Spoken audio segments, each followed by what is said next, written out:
Hi friends, இன்றைக்கி எங்கள் அம்மா டிஃப்ரெண்ட்டாக ஏதாவது நான் செஞ்சு தர சொன்னேன். ஆனால் எங்கள் அம்மா கீரை வச்சுட்டாங்க. எதுக்கு வச்சாங்கன்னு எனக்கு தெரியல. அப்புறம் திடீர்னு பார்த்தா சரி இங்கே காலிஃப்ளவர் சில்லி செய்கிறாங்க. சரி என்ன தான் செய்கிறாங்க, டிஃப்ரெண்ட்டாக கேட்டேன்னு எங்கள் அண்ணன் காலிஃப்ளவர் சில்லி பண்ணுறாங்க. சரி நானும் பார்த்துட்டே இருந்தேன். எங்கள் அண்ணனமா என்கிட்ட சொல்லி செஞ்சுட்டு இருந்தாங்க காலிஃப்ளவர் சில்லி. அது என்னதுன்னே தெரியல. போட்டு இப்படி பேசிட்டு இருக்கிறாங்க, இப்படி போட்டு பேசிட்டு இருக்காங்க. காலிஃப்ளவர் என்ன ஆகும்? அவ்வளோ இங்கே கீரையை காமிச்சாங்க. கீரை ரெடி ஆயிடுச்சு, எல்லா சாப்பாடும் ரெடி ஆயிடுச்சு.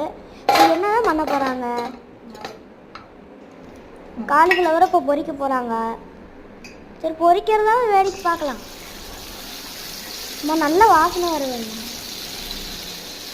அவ்வளோதான், நல்லா பொரிக்க விட்டுக்கோங்க. சில நேரத்தில் கறிக்கு போயிடும், அது எங்கள் அம்மா சாப்பிட்ருவாங்க. அது ஒன்றும் பிரச்சனை இல்லை. நல்லா வேக விட்டுக்கணும். நல்லா பொரிஞ்சாதான் அந்த வாசனை. கருவேப்பிலை போட்டால் இன்னும் வாசனை வரும். அதுக்கு தான் நான் சொல்கிறேன். எத்தனை கருவேப்பிலை போதுமா?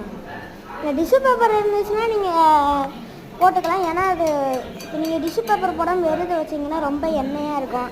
டிஷ்யூ பேப்பர் போட்டிங்கன்னா அந்த எண்ணெயெல்லாம் நம்ம சாப்பிட்றதுக்கு முன்னாடி அது உறிஞ்சிக்கிறோம். அதனால தான் நாங்கள் காலிஃப்ளவர் சில்லிலாம் டிஷ் பேப்பரில் எப்பவுமே போடுவோம். நீங்கள் உங்களுக்கு தோணாமல் நீங்கள் போட்டுக்கலாம். இப்போ சாப்பாடு ரெடி. பாய் பாய். அடுத்த வீடியோ சந்திக்கலாம்.